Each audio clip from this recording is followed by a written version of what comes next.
வந்துட்டீங்களா? ஹாய் செல்லுங்களா, எல்லாரும் எப்படி இருக்கீங்க?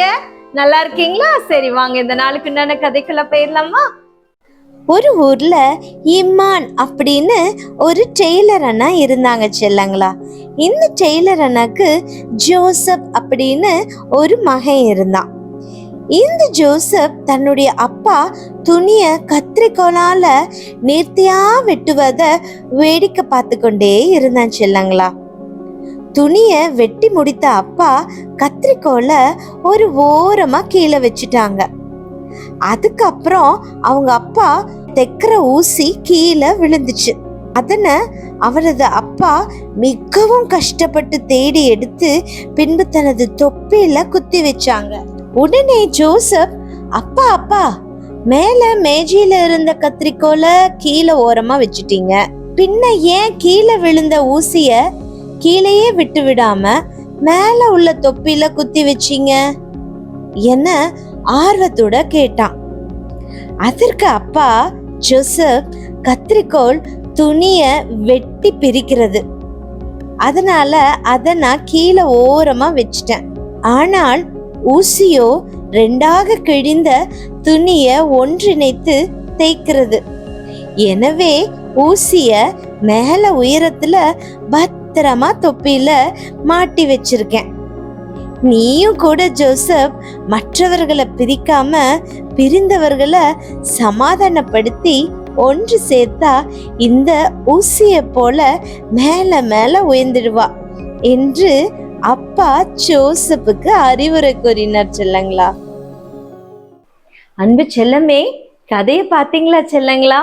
பாத்தீங்களா இந்த ஊசி எப்படி கிழிஞ்சு போன துணியை எல்லாம் சேர்த்தி தைக்கிறதுக்கு இந்த ஊசி எவ்வளவு இம்பார்ட்டண்டா இருக்கு பாத்தீங்களா செல்லங்களா?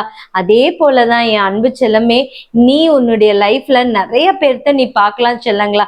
பிரிஞ்சு போனவங்களெல்லாம் நீ பார்க்கலாம் செல்லங்களா. அவங்களெல்லாம் நீங்க என்ன பண்ணணும்னா சமாதானம் பண்ணி சேர்த்து வைக்கிற எசப்பாவோட பிள்ளைங்களா நீங்க இருக்கணும் செல்லங்களா.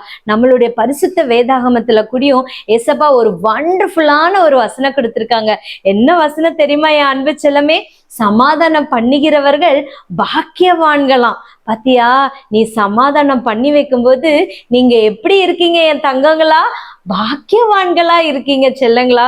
எவ்வளவு ஒரு ப்ரெஷஸான ஒரு வேர்டு இசப்பா நமக்காக கொடுத்திருக்காங்க பாத்தீங்களா. நீங்க இனிமேல் உங்க லைஃப்ல யாரெல்லாம் பிரிஞ்சு போயிருக்காங்களோ இந்த ஊசி எப்படி கிழிஞ்ச துணிய தைக்கிறதுக்கு ஒரு பாத்திரமா இருக்கு இல்லையா என் அன்பு செல்லமே? அதே போல நீங்களும் ஏசப்பா படைத்த ஒரு பாத்திரம் செல்லங்களா. நீங்க என்ன பண்ணணும், ஏசப்பாவோட பிள்ளைகளா இருக்கிறனால பிரிந்து போன அநேகரை நீங்க என்ன பண்ணணும், சமாதானம் பண்ணி வைக்கிறவங்களா இருக்கணும் செல்லங்களா. சரியா? ஏன்னா நம்ம பைபிள் நமக்கு அதுதான் டீச் பண்ணுது. சரியா செல்லமே? இனிமேல் யாராவது நீங்க பார்த்தீங்கன்னா இந்த வசனம் உங்களுக்கு ஞாபகம் வந்துடும். ஏசப்பா கிட்ட ஜெபம் பண்ணிட்டு பிரிந்த ஒவ்வொருத்தரையும் சமாதானம் படுத்தி இணைத்து வைக்கிறது தான் உங்களுடைய வேலையா இருக்கணும். சரியா செல்லுங்களா? அக்கா கூட சேர்ந்து இந்த வசனத்தை சொல்றீங்களா? சொல்லலாமா?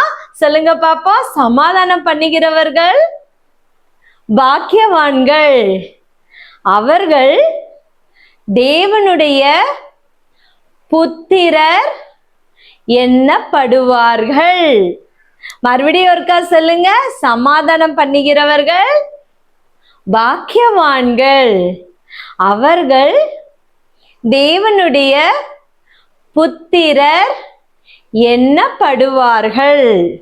இந்த வசனம் எங்க இருக்கு? மத்தேயு 5:9. ஓகே செல்லுங்களா, இந்த வசனத்தை மனப்பாடம் பண்ணுங்க. அம்மா அப்பா கிட்ட மறக்காம சொல்லுங்க. சரியா செல்லுங்களா? அநேக குடும்பத்துல நிறைய பேரண்ட்ஸ் பிரிஞ்சு போறாங்க செல்லுங்களா.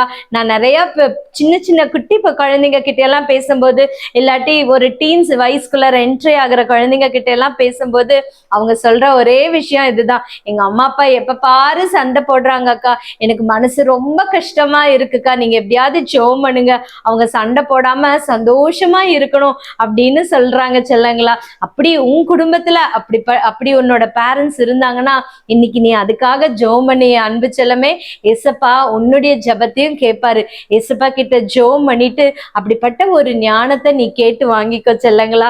கேட்டு வாங்கிட்டு உங்க அம்மா அப்பாக்கு அப்படி பிரிஞ்சு போய் சண்டை போட்டுக்கிட்டே இருக்காங்களா, அவங்க 2 பேத்துக்கிட்டையும் நீங்க உட்கார்ந்து பேசி அவங்கள என்ன பண்றீங்க, நீங்க சமாதானப்படுத்துங்க. சரியா செல்லங்களா? அப்ப நீங்க எப்படி இருப்பீங்க? பாக்கியவான்களா இருப்பீங்க. சரியா என் அன்பு செல்லமே? அக்கா மறுபடியும் நாளைக்கு நைட் உங்களை பார்க்க வரேன். பாய், குட் நைட்.